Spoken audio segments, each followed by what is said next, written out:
Eric, hey, you're here. We're doing a fireside chat. Maybe this gets published out to the public world, but for right now it's live streaming, and hopefully everybody else gets to hear it later as a podcast episode. We thought that it would be cool to get both of us together for an hour or so and talk about some of the episodes that have already been covered on Practical Stoicism and just kind of wax philosophical, so to speak, or just speak casually in a fireside chat sort of way about those previous episodes and go deeper where it felt appropriate. For people who don't know who you are and have not heard this Practical Cynicism episodes on Sundays, maybe just give a quick background of why you came onto the project, what your interests are, what your background is. So I came onto the project when you reached out to me to say that you had bigger dreams for your podcast, and you asked me if I could help and what would that look like if I could help. And my first thought was like, I would love to talk about cynicism. It's a project that I had started on my own of more than a few months ago. I just decided that I wanted to become more in-depth knowledgeable about it. Cynicism had always been on my radar when I went to school, which before I studied philosophy in school, I did 4 years at Florida Atlantic and got a bachelor's in art history. And then I went to FSU and studied classics, classical language, Greek and Latin, and philosophy at the same time. And there's a big segment on Hellenistic philosophy. It's kind of where you start when you learn about philosophy. You learn about the pre-Socratics, then you learn about Socrates, and then you learn about Hellenistic philosophy, essentially. Can you flesh that out just a little bit? Because when you say Hellenistic philosophy, you're speaking about the Hellenistic time period. When was that? I want to say the Hellenistic time period probably starts between 400 BC and 300 BC, and that's a really big time swath. So I'd say maybe the front half of that is classical Athens, the classical period. And then the Hellenistic period is essentially the aftermath of Alexander the Great and his father Philip of Macedon. They conquer mainland Greece, and then they decide to go conquer the rest of the world. So the Hellenistic era is really about that Alexander the Great expands Greece in a way. Not exactly Greece, right? He just goes and conquers, Egypt. This is Greece now. Yeah, I mean, essentially, he just introduces Greek culture in the world, and vice versa, right? Because he goes all the way to India, which is a huge territory, and he goes down into Egypt, and he just increases trade and communication and politics with all these nations that are now under this big umbrella. And that kingdom, Alexander dies young, and that kingdom gets torn apart amongst his generals. And then, so it's really a kind of a chaotic period, which is essentially why we get philosophies like Stoicism, because Stoicism, Cynicism, Epicureanism end up like, the goal is to help you deal with your life, right? I mean, Plato isn't from the more of a classical period, and he's trying to get you to deal with the forms and experience higher philosophical ideas, right? And then Stoicism comes after that, and it's just like, I need to make it through my day without killing the people around me and not flying off the handle every time something doesn't go right, because the Hellenistic period was a time where nothing was going right. John Vervaeke has a really much better synopsis of that in his lecture series called Awakening from the Meaning Crisis. And there's an episode that's about Stoics, Cynics, and Epicureanism. And he talks about the idea of domicide, which is like these people like they were Greeks, and they thought they knew their little community and their world was pretty small. Like the Greeks lived in city-states, and like the polis is the Greek word for city. The city was their main concern. And then Alexander the Great comes in, and he's just like, all your cities belong to me, and all those cities belong to me, and now you all belong to me. So like, figure it out. I can't imagine why he died young. He got sick in India. But he was poisoned, wasn't he? No, I think he gets malaria, if I remember correctly. Well, let's talk a little bit about Stoicism being this kind of, the name of the show is Practical Stoicism. I view Stoicism as being a very practical, non-metaphorical filled, non-poetry filled version of philosophy when compared to like Eastern philosophies like Buddhism, which we'll also talk about. And it seems like you're reinforcing that a little bit.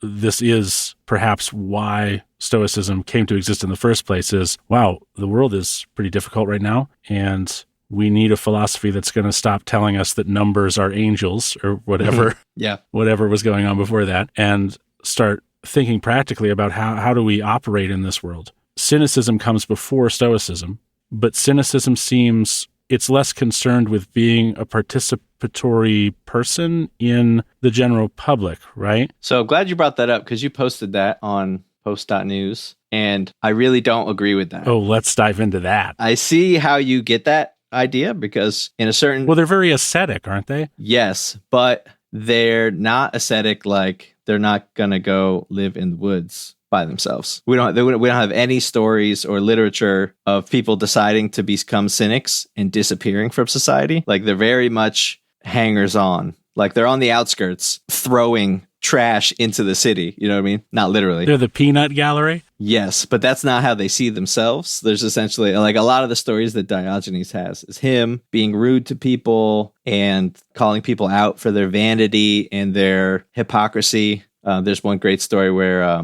Diogenes witnesses some like priests or people are ripping somebody out of a temple who, you know, they stole a piece of meat or bread or whatever from the temple, which is something Diogenes would do all the time, right? Right. But in this story, the priests are pulling the thief out of the temple and it's making a big commotion. And Diogenes is like from the alley, like shouting, like, look at the big thieves, criticizing the little thieves or punishing the little thieves, right? Because in his mind, he's just like, look at this. This is, and in a certain way, like you can have sympathy for that opinion because, you know, the temple back then would be equivalent to like the Catholic Church, right? It's a big organization. They have a lot of power. They could have handled the situation in any way possible, but they're going to take a pound of flesh out of this one man. You know that I'm so down on cynicism because I feel like it's just not very practical. You and I think have had this conversation before. Mm-hmm. But in a way maybe they're not literally becoming hermits who live in the woods, but they become hermits in their participation, don't they? I feel like they're criticizing from the outskirts, and that criticism is supposed to have some benefit, right? People who are supposed to say, hey,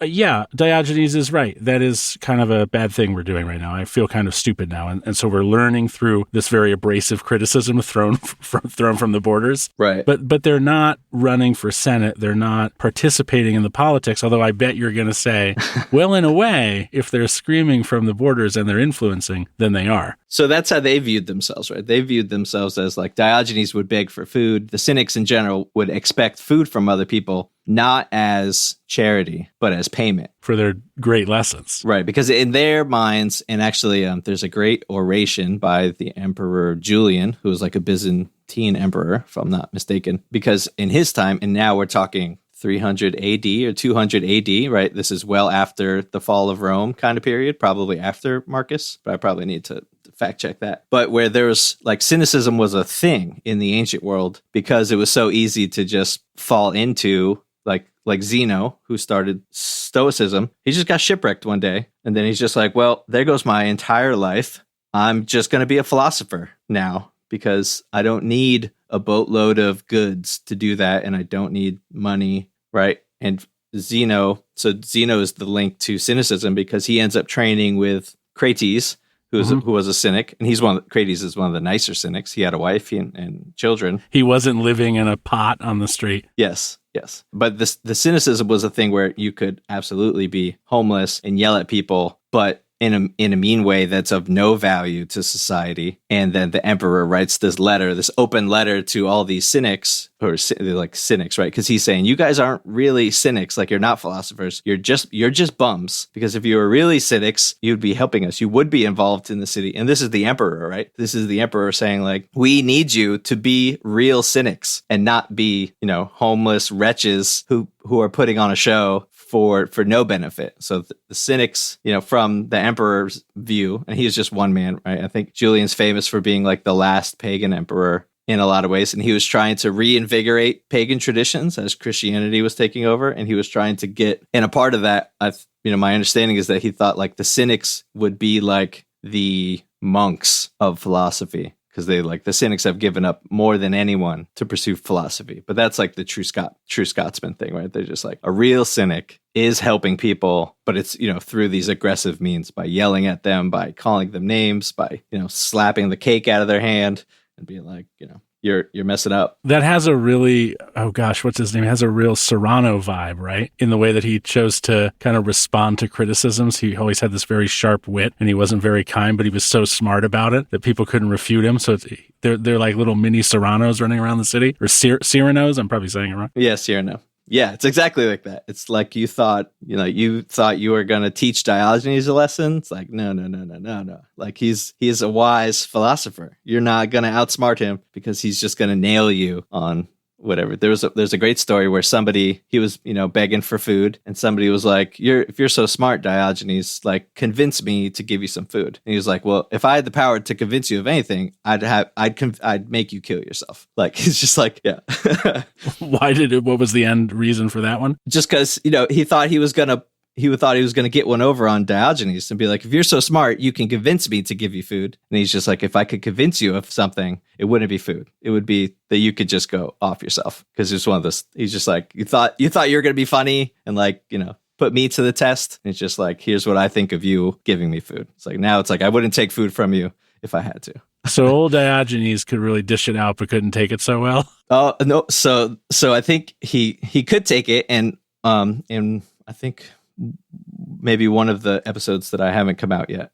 I've written so many episodes now that haven't been released that I can't remember what's in what episode. But so part of like the Stoics they want you to do the think of bad things, the premeditatio malorum. The Cynics kind of want you to actually like do the bad things. So it's just like if the worst thing that could happen to you today is that somebody is going to call you a name because that bothers you and it gets under your skin and it messes with your ego and your vanity and like self-worth and all that kind of stuff, then the Diogenes is like, well, you need to go like provoke some prostitutes on the side of the road and like let them yell at you and call you names, because then you get the experience and you build up a resilience to that, and it breaks down your ego and it breaks down your vanity. So it's like, if that's what you need, then that's what you do. And there's stories that he did stuff like that. They also, and we're going to stop talking about cynicism here in a minute and talk about previous episodes, like what we said we were going to do at the outset. But it's interesting to me that part of the Cynic philosophy seems to be, you talked about the coffee mug, and I loved that you did that analog between the Stoic coffee mug and the Cynic coffee mug. Rather than have these things which inspire emotional connections in you and have to meditate on those things that might happen in the future so that you can survive them and endure them, rather than deal with that, just don't have anything. That is a little bit of a lazy man's way of approaching dealing with connections to things, isn't it? With attachment. So I don't think I wouldn't call it lazy, because it certainly requires more effort to the point is that it requires much more effort to go sure. get a drink of water if you don't have a cup. Yeah, sure. It certainly does. So part of it is that like the cup makes you lazy, and the cup is a crutch. And it's a very weird angle, because nobody else in the history of the world wants you to throw out your cups. Well, how many cynics just killed themselves upon realizing that what would really solve me experiencing any of this is just not being alive? So there's a lot of great stories about how cynics have killed themselves. Is there? Oh yeah, there'd have to be. You would reason yourself to a suicide pretty quickly, I would think. Yeah. So there's stories of. Just off the top of my head, there's one guy who burned himself alive at the Olympics, which is, so the Cynics really liked Hercules, and Hercules burns himself alive in the end of it because he's in terrible pain from this poison. So there's one guy that does that. There's somebody who holds their breath until they die, like it's like they're so in control of their life, and it's like they're taking the hard way out. And they're dying on their terms, so they hold their breath until they die, which I don't think is actually physically possible, but that's the story that comes down. And one of the ways Diogenes is said to have died is that he eats an octopus raw and just gets so sick. But he eats it, part of it's because he wants to say, like, cooking is such an extravagance. He's like, animals don't cook their food. The thing that put Diogenes on my radar, other than you, I think maybe even the first story you ever told me, and this is going back to the very beginning of our relationship, which I think we've both determined is somewhere around 18 years ago. Yes. It's quite some time ago. Is that he comes into Plato's Academy and they think that they've defined what a human is, which is a featherless biped. And so he goes across the way, grabs a yard bird, plucks it naked, and then comes back to the academy and says, there's your featherless biped. And so then they add with flat nails, and that's supposed to, I guess, make it even. Right. And I just think, God, what a troll this guy is. So I'm imagining that he's saying, cooking is such an extravagance, and he eats octopus, and people are like, finally, This guy finally is gone. Finally leave us alone.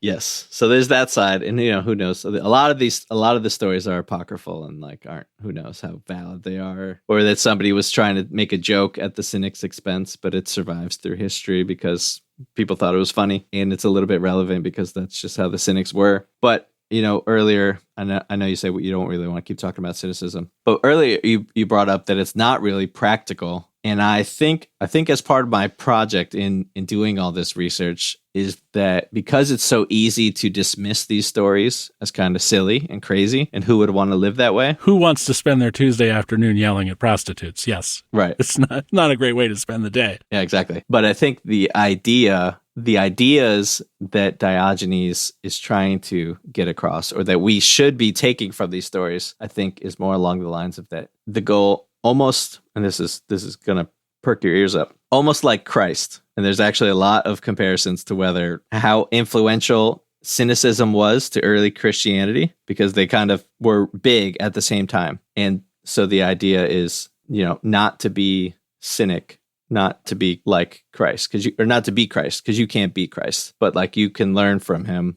And I think you can make similar arguments about cynicism, is that the value of cynicism is not that you would ever want to be like Diogenes, because I think he's a teacher. He's not a role model. He's trying to get you to realize something about how you're living your life. So the idea isn't to be like him, because I think that's what made so many of the bad cynics bad, was that they're just trying to be like him and be crazy, but they're not teaching anyone any lessons. They're not providing any value. So and people liked Diogenes. He was buried. And they made a statue of a dog outside of Corinth for him. People took effort after he died. People took effort to commemorate him because they thought he did provide value, and he did. At the very least, he was humorous, and at best, he was wise. So the idea is that you don't want to be like him, but you do want to learn from him, and you do want to understand what. The mug story is a perfect example. It's just the idea is that you probably have a lot of stuff that you don't need, and is not making your life better, and is not making you wiser or more virtuous or more sage-like or all that good stuff. Well, I know that everybody who listens to the podcast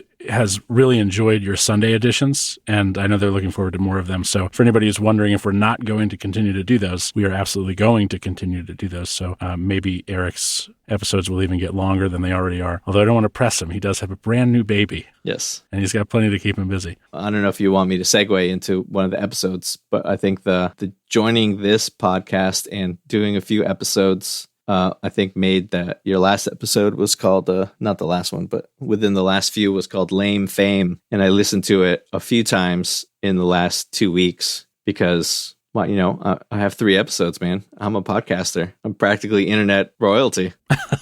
I feel like there's a little bit of it went to my head, and it was just it's very distracting more than anything to think that 3 months ago, there was 5,000, 6,000 people less who even heard of me or knew who I was. Well, I've got news for you that might upset you. It's more like around 500,000 people that now know who you are. So if you were feeling uncomfortable before, you're feeling more uncomfortable now. Yeah. But what did you take away from that other than that it's distracting? I mean, the distracted part is easily the biggest, but it's like a double-edged sword, right? Because it would be really cool if my life ended up down a path where I was known for, not famous, but known for being an author or being a podcaster or being a philosopher. That has not been the trajectory of my life thus far. So it's really cool to think about that my reputation would change, right? And that's fame adjacent. And then the other side of the sword is that people are going to hear me, and then that I could somehow affect their lives. Somebody could, really like what I say and then throw out all their mugs. And then their girlfriend is or their girlfriend or boyfriend is just what are you doing? Yeah, there's front page news, record highs of significant other breakups, many mugs involved. Right. mug industry upset immensely. Right. Jeff Bezos is on my doorstep because I'm just killing the mug economy. Yeah, which probably mostly lives on Amazon, right? Well, there's also out of that, I thought that the thing you would find entertaining, because I know how enjoyable you find these very arbitrary statements wherever they appear, whether they're in philosophy or everyday life. And I thought in that episode where it said, in 10 days, if you just correct your behavior for 10 days, you will seem as a god to those that you now seem a wild beast, or something along those lines. And I thought 10 days was so odd. And I thought that would be what you would get the chuckle out of, that oh, yes, 10 days is the prescription. It's like, but become a great podcaster in 3 days. It feels very markety. Right. It's like when the tabloids, when you're checking out at the supermarket, it's just like 15 days, lose 10 pounds. So it was really I thought you were, when that was the title of the episode. So when I clicked on it, it was just like, oh, he's really like, he's off the deep end. He's going for clickbait. But then that was the meditation. I was just like, oh, that's really interesting. But actually what I thought was so interesting about that episode is that in my mind, like Marcus Aurelius is the emperor of Rome at like a big, important period in Roman history. How much closer to a god could you really be? And here's the emperor of Rome writing in his journal about how in 10 days he could be so much better.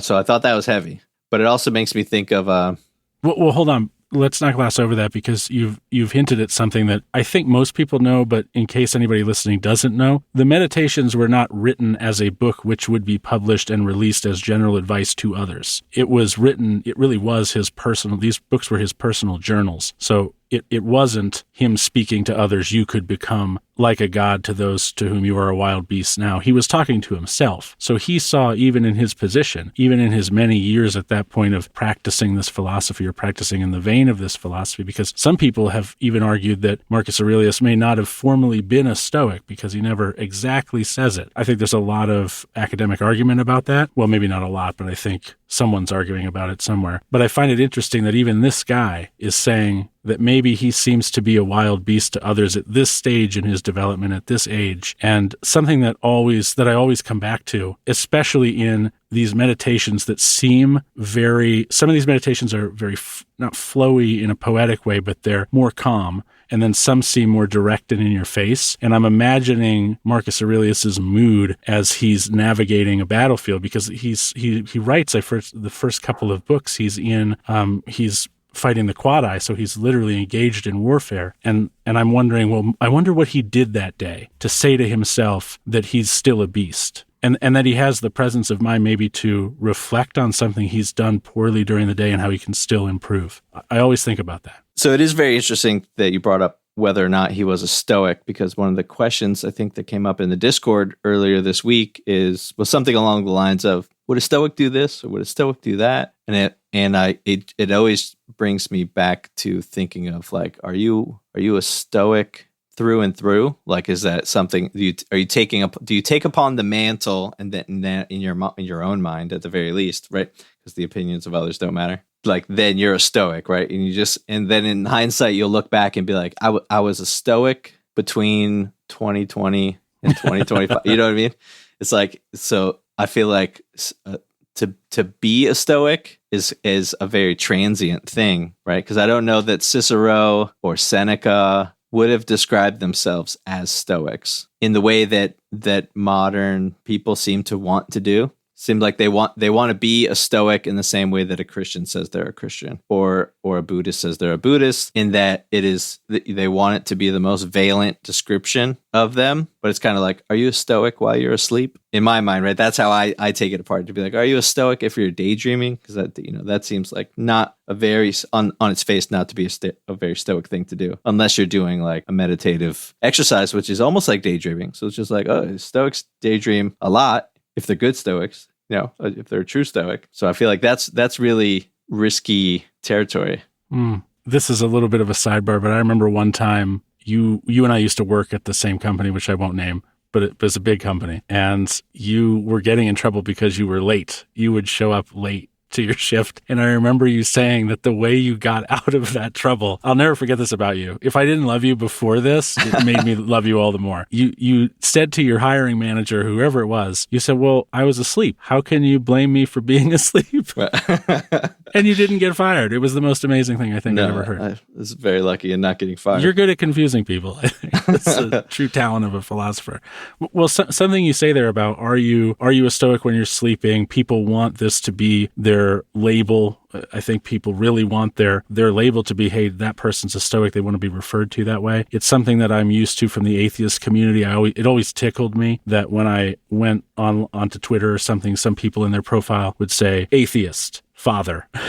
It was really odd to me that would be the label that you would use to define yourself. And I think of people who, even in Marcus Aurelius's time, which is 160 AD-ish, somewhere in there, the idea of being a Stoic, it makes me wonder, wouldn't you have to be an active student almost to be a Stoic as opposed to subscribing to the Stoic philosophy? I think there's something there about you're a Stoic if you're in the school of Stoicism. So it's almost like the word student. But if you're somebody from the outside who is trying to do what everybody who listens to this podcast does, and I think myself as well, although if somebody asked me if I was a practicing Stoic, I would say I try to be. I think that what most people would have been doing after the Stoic school collapsed, because I'm not clear on that history, but I imagine that teaching at the Stoa was not something that was still happening for a formal Stoic school when Marcus Aurelius was emperor. I don't know that that's right. Maybe you do. I don't. So, I mean, the Stoa would have been in Greece, right? So certainly Marcus wasn't like enrolled. You know what I mean? He wasn't Sure. He wasn't like dressed up in the mascot's uniform. Well, it's just funny that you bring up the school aspect, because I never thought of it like that. Is like you could be a Stoic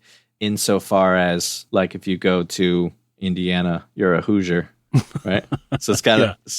So, I mean, I don't think anybody wants to think of it like that. I think they want it to be more than that. It's like they want to accept the burden of being a Stoic. Actually, when you named one of my episodes a shared burden, I really like that, because normally I don't give you a title. So, and you pick one based on what the episode's about, and I really like that, because it's like great feedback. I know it's something you have to do because you have to give the episode a title, but it's like I can tell, or I feel like I can tell if I've hit the right point. If I get the right title out of the content. Yeah. Right. So that's like a fun little creative thing that we're secretly doing with each other. Okay. So what we're going to do right now is just take a really quick break, and we'll come back and we'll talk about maybe some of the other episodes that you mentioned. So stay with us. And we're back talking about previous episodes and cynicism. Eric, you wanted to say one last thing before we moved on to the next topic about being a god in 10 days, which I'm signing up for that masterclass as soon as we're done talking here. You just missed the Black Friday deals on being a god. It's just the Cyber Monday coupon for being a god just expired. Half as much in half as much time. Be a god in 5 days. So what I wanted to bring up was an interesting idea. I'll be the judge of that. Well, it's interesting to me.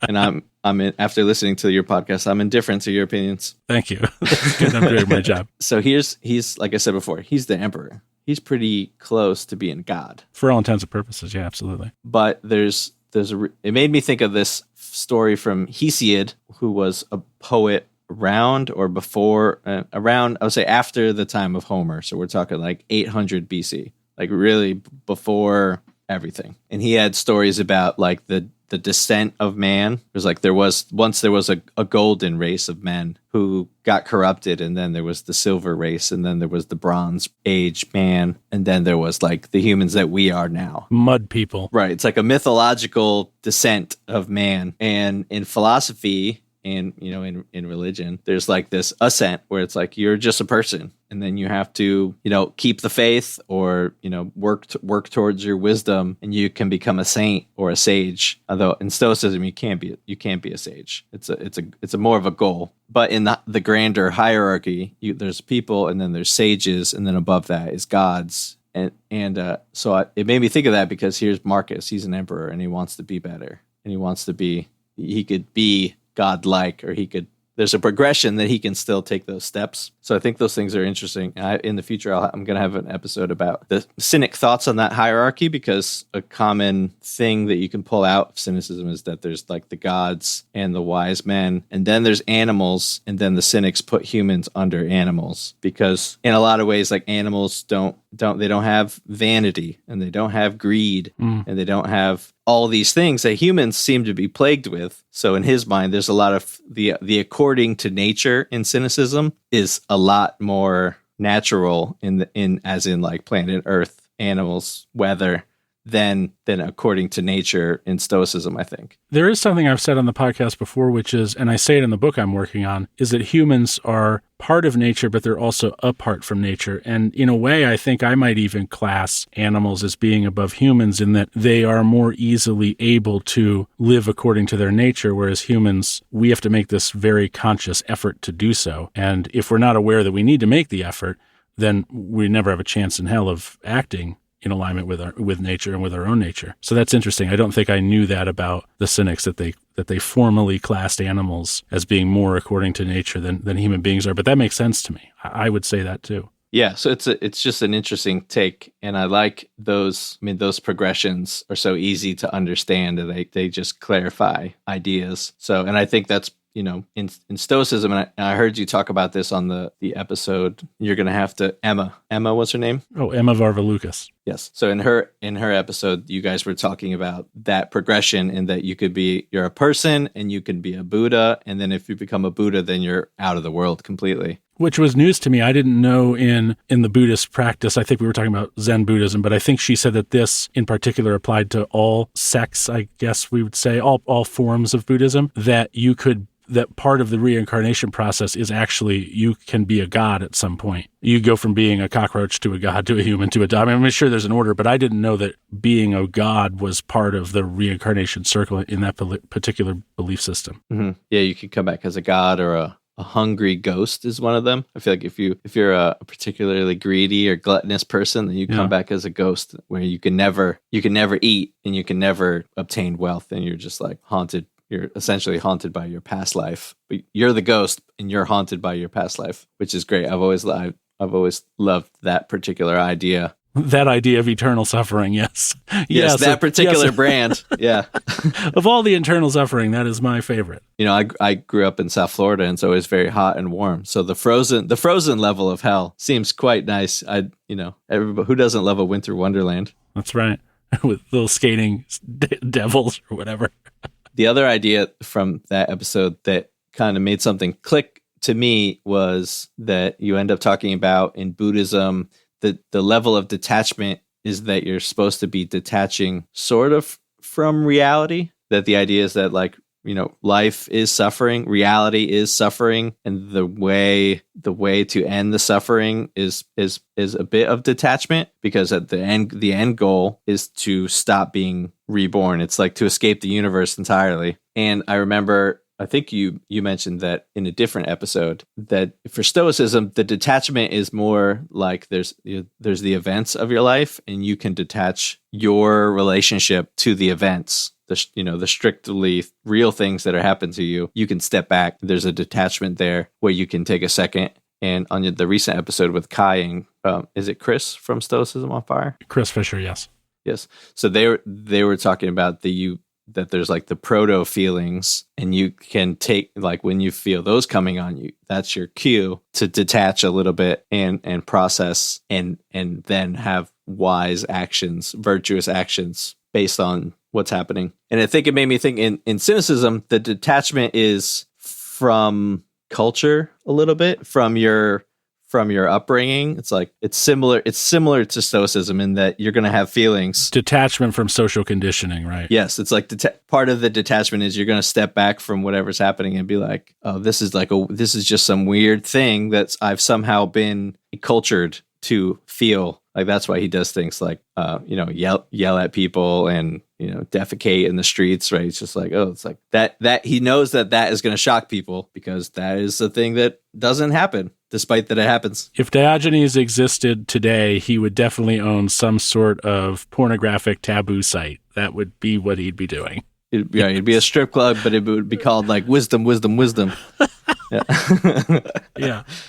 Yeah. So I thought that was interesting, because I feel like you could probably go through any kind of philosophy or religion and try to feel like, what is this body of thought trying to get me to detach from? Well, I think that's actually the thing about Buddhism, that it's not that I can't take it seriously, but it's the part of the philosophy that I don't like. And I think it's the reason that I would have chosen and did choose Stoicism over Buddhism, because you and I have talked a little bit, I think, in the past about the concept of escapism and how I think in general forms of escapism are not good things to fall into. I think one of the reasons that, and clearly obviously not a doctor, I don't think I need to caveat that, but I will anyway. I think one of the reasons that drug addiction occurs and is so hard to overcome is the drugs are an escape from a life that someone doesn't love and doesn't want anything to do with. And so the drugs act as an escapism. And until you solve a person's desire to escape from reality, you stand no chance in getting them to stay clean off of whatever their drug or addiction of choice is. And it doesn't have to be drugs. It could be any number of things.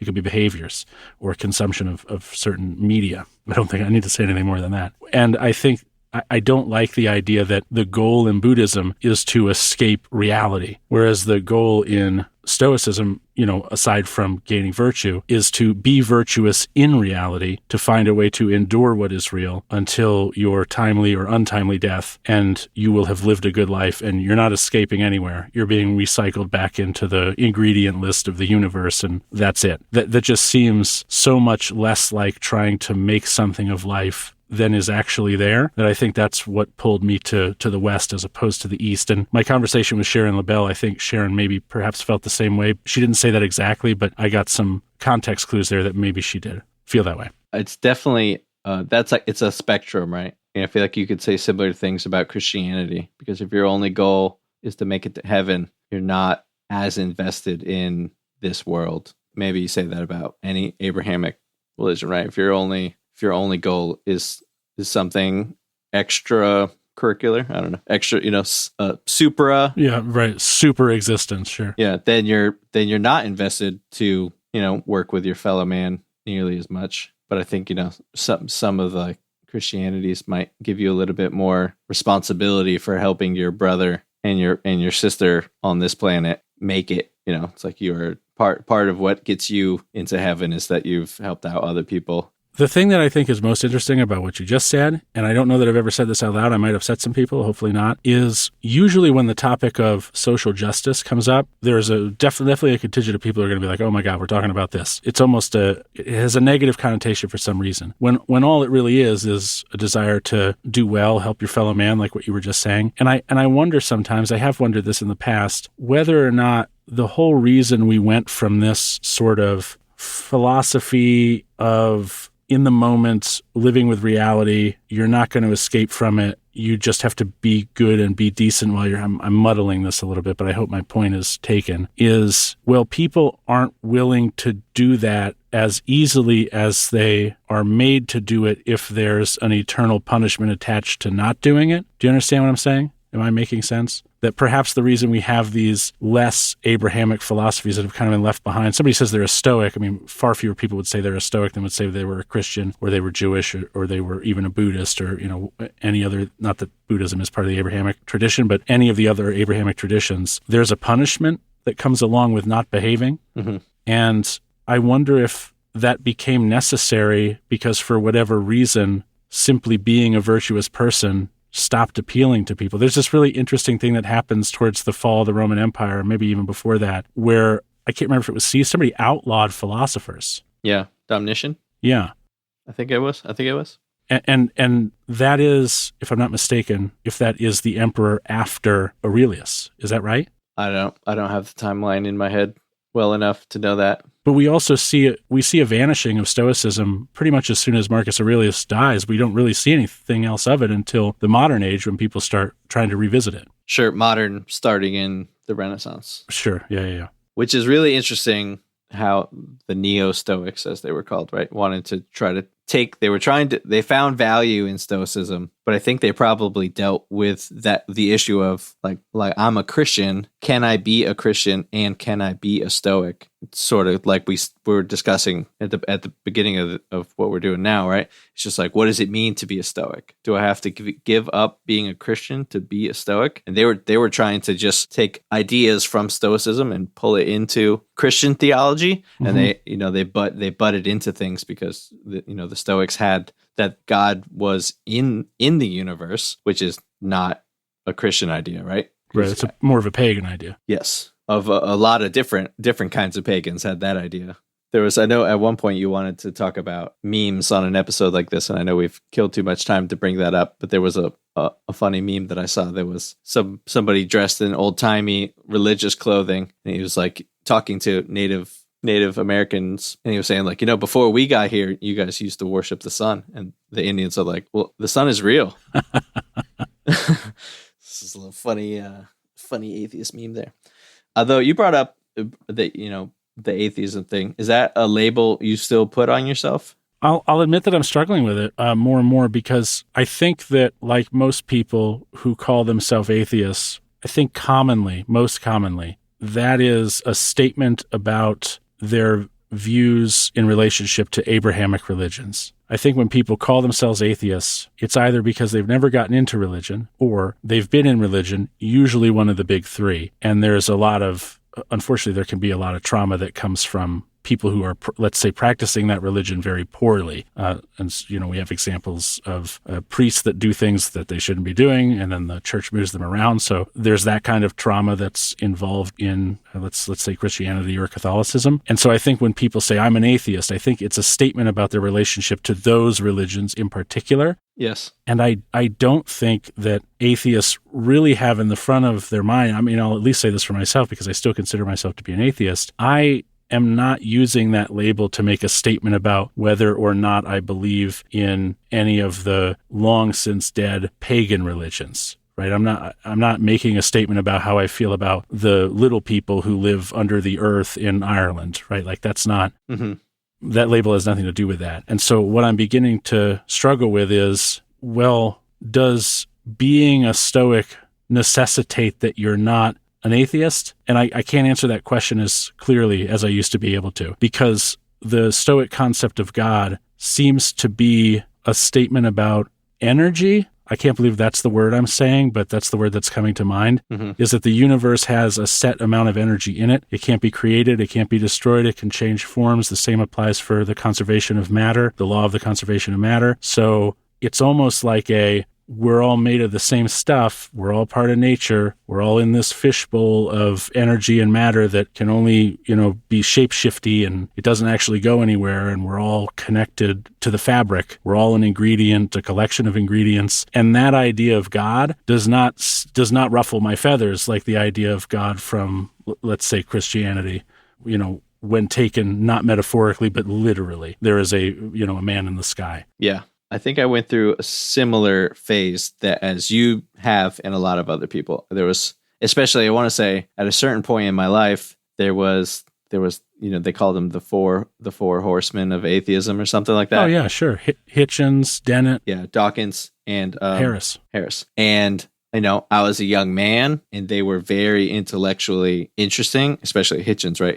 Because he was so knowledgeable and so poetic and so quick and witty. Like, he was everything a smart person wants to be. He happened to be an atheist, so I watched a lot of his lectures and debates, and for a while, and this was early YouTube, right? So this was before everybody knew that the algorithm was really goading you down a certain path, right? So YouTube decided this guy likes Hitchens, so we'll make him watch Hitchens, and we'll make him watch Harris and Dawkins and Dennett. So it was, hours and hours of watching all that stuff. And it's formative, right? Because it becomes the experience of your life. And they're atheists, and I think they're saying some interesting things. And I think I didn't necessarily grow up religious, but I knew it was in my sphere enough that we had Bibles in the house, and I had religious family members, and I had gone to church a handful of times. So it's just I was aware enough of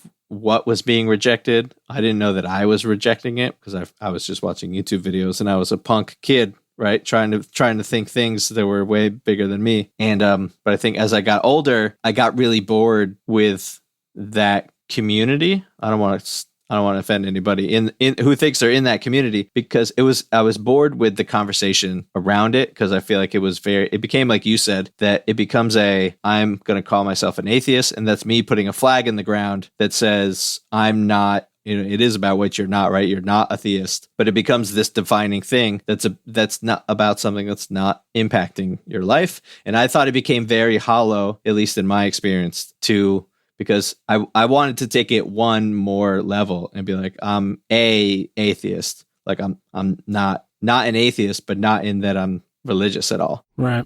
It becomes like a thing where I feel like if somebody said, "Oh, are you a Buddhist?" No, I'm not a Buddhist. Are you Jewish? I say no. And they go, "Are you an atheist?" And I say no. It's like I don't want to answer yes to any of these questions because it's like, which box are you trying to put me in? Because I just don't want to be put in a box. So I'm going to answer no to this whole line of questioning. For me, it got to, okay, now what? I don't believe in the Christian God, or the Abrahamic concept of God, or any of the other ones. So what do I believe? I don't want to tell you what I'm not. I want to tell you what I am, which is, I think, what you've just said. And the atheist community in particular, and I was, not to make it sound like I was a big deal, but I was a known figure in the atheist community because I was podcasting at the time. I had a podcast called the No Godcast, which I don't think I've mentioned maybe more than once on this show before. And I remember thinking, well, now what this is becoming is a bunch of name calling and a bunch of people making caricatures of what everyone who believed was. And they had to be that caricature. And the other side would do the same to atheists. They'd say, well, then you're a godless, heathen communist who doesn't have any morals, right? And I was like, this is not, what is this? This, I don't want to participate in this anymore. And then I think that really began this philosophical search for me. Right. It's like tonight's debate, straw man versus straw man. Right. It became very like we're just going through the motions here. No one's going to offer me a new idea, not, something that I haven't heard before said a million times and like progress that, because I think in that time period, and I think we probably talking about the same time years of our lives, but it's just like at a certain point, it's just like that conversation, everything that had to be said was said. And then I had the same experience. It just became team support. Right. Watch this atheist own this Christian. Watch this Christian tear apart this atheist argument. And that was all I was ever seeing anymore. And I'm like, this isn't,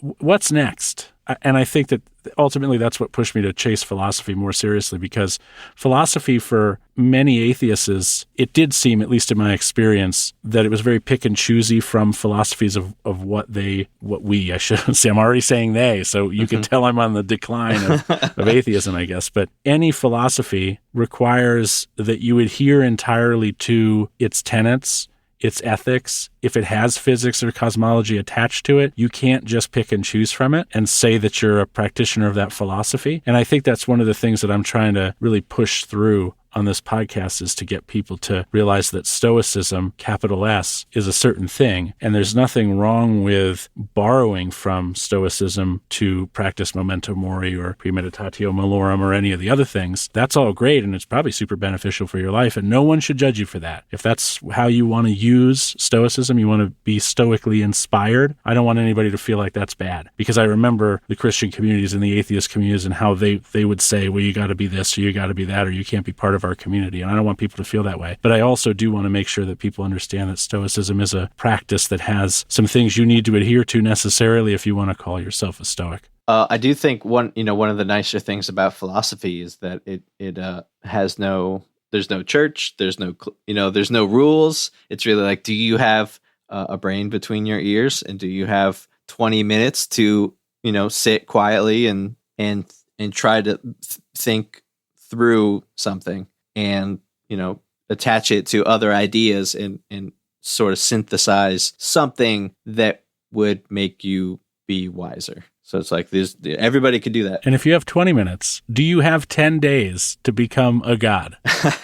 Yes. Right. You don't need anybody to knight you and say you are now a philosopher. There's no entry, and you don't need other people. You can just start. You can just think about it. Well, on your episode that was about what kind of Stoic you are, it really inspired me to write another script for something I want to talk about, which was, there's this great idea that comes from Diogenes where somebody tries to do that to him. Somebody tries to say, like, where are you from in the ancient Greek world? Meaning, like, are you Athenian? Are you Corinthian? Are you Spartan? Like, what box can I put you in? And he says, I'm cosmopolitan, which in Greek means like citizen of the cosmos, like citizen of the universe. Like there's not a box big enough to hold me. I don't want to be labeled. It's like, I reject your all these little borders that you guys have drawn on the map, rejected immediately, like whole cloth. I don't want to participate in any of that game. And I feel like that is part of what it sounds like you want to do with Stoicism. It's like, I don't want to draw a bunch of boundaries between who's a